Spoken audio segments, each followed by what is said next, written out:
नमस्कार. मी मोरेश्वर. हाय Maharashtra YouTube news चॅनलमध्ये आपलं स्वागत आहे. 28 जानेवारी रोजी अजितदादा पवार यांचं विमान अपघातात निधन झालं. त्या गोष्टीला 4 महिने होत आहेत. नेता गेला, त्यानंतर त्या पक्षावर पकड घेण्यासाठी, पक्ष खिशात ठेवण्यासाठी लढाया सुरू झाल्या आहेत. अजितदादा पवारांची 2 मुलं म्हणजे पार्थ पवार, जय पवार,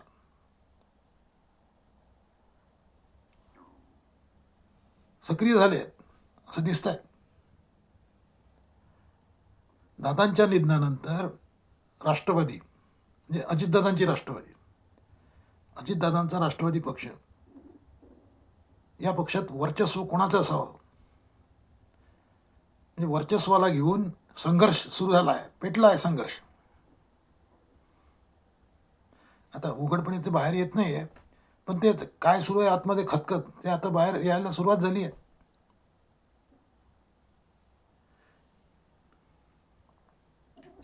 म्हणजे हा पक्ष राष्ट्रवादी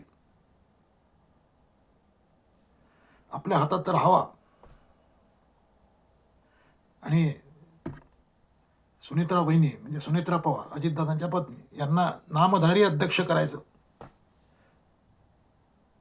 असा गेम प्लॅन. म्हणजे आतापर्यंतचे प्रफुल्ल पटेल त्या राष्ट्रवादी पक्ष जो सांभाळत होते, राष्ट्रीय कार्याध्यक्ष प्रफुल्ल पटेल आणि प्रदेशाध्यक्ष ते आधी आधी ते तिकडे जनरल सेक्रेटरी सुद्धा होते.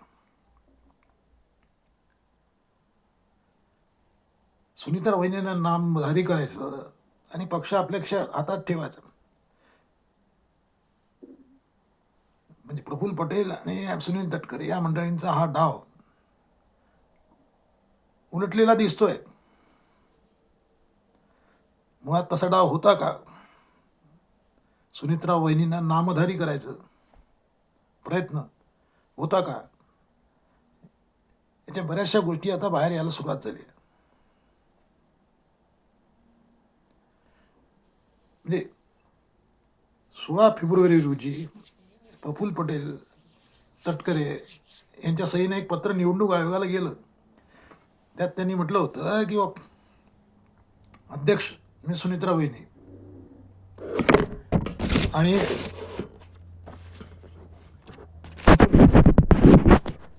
या दोघांचे अधिकार समकक्ष राहतील.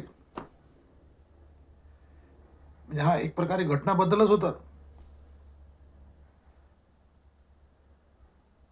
आता दादाच्या निधनानंतर सुरुवातीला शोककळाच होती, शोकाचं सावट होतं. हळूहळू ते सावट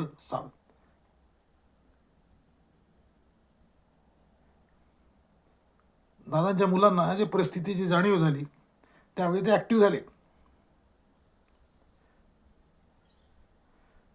खुद्द सुनेत्रा वहिनींनी 2 पत्र लिहिली, ती सध्या धूम करतायत मीडियामध्ये. पहिलं पत्र सुनित्रा वहिनींनी 10 मार्चला निवडणूक आयोगाला लिहिलं. त्यात त्यांनी लिहिलं होतं की आमचे आतापर्यंतचे सारे पत्रव्यवहार रद्द समजावेत. दुसरं पत्र सुनित्रा वहिनींनी 29 एप्रिलला लिहिलं निवडणूक आयोगाला. या पत्रामध्ये प्रफुल्ल पटेल यांचं नाव नाही, सुनील तटकरे यांचं नाव नाही, ही पदच नाही आहेत. म्हणजे प्रफुल्ल पटेल राष्ट्रीय कार्याध्यक्ष होते, ती पदच नाही आहेत.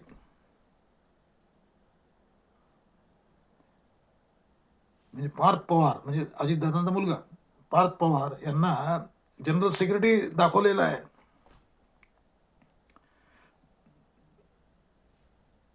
म्हणजे दुसरा मुलगा जय पवार याला राष्ट्रीय सचिव म्हणजे शिस्तभंग समिती त्याच्याकडे दिली आहे. ही राष्ट्रीय कार्यकारिणीतली गोष्ट सांगतो मी. याचा अर्थ का म्हणजे राष्ट्रवादीचं कार्याध्यक्षपद गोठवलं आहे असा अर्थ घ्यायचा का? कारण आतापर्यंत हे पद प्रफुल्ल पटेलांकडे होतं. निवडणूक आयोगाला गेलेल्या पत्रात यांच्या नावाचा उल्लेख नाही, त्या पदाचाही उल्लेख नाही. त्यामुळे ते पद गोठवलं का अशी चर्चा आता सध्या जोरदार सुरू आहे. प्रदेशाध्यक्षपद त्यांचंही नाव नाही आहे. त्यामुळे सुनील तटकरे हादरले आहेत. सुनील तटकरे यांनी शरद पवारांची भेट घेतली आहे. या भेटीची जोरदार चर्चा आहे. सुनील तटकरे कशा करता भेटले शरद पवारांना. एकूणच हवा बदलली आहे. प्रफुल्ल पटेल यांना एवढा अंदाज आला नसावा.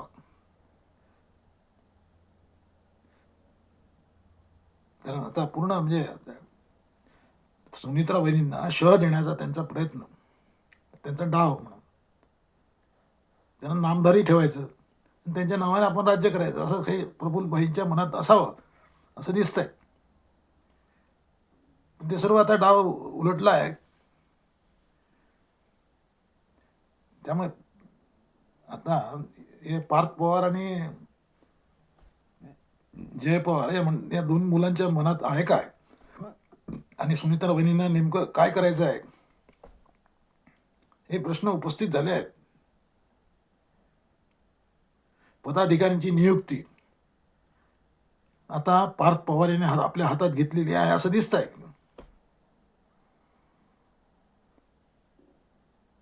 आता प्रश्न हा आहे की पवारांची मुलं पक्ष हातात घेत असतील तर चांगली, म्हणजे त्यात काही वावगं नाही,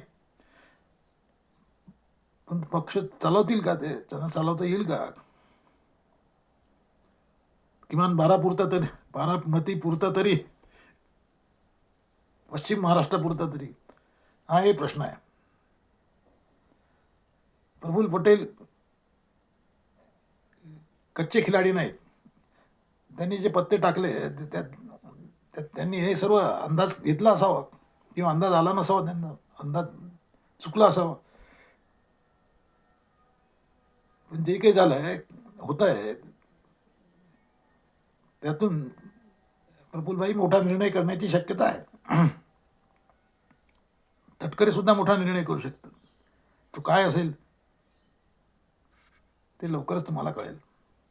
तो पण आपणही अंदाज बांधूया. नमस्कार.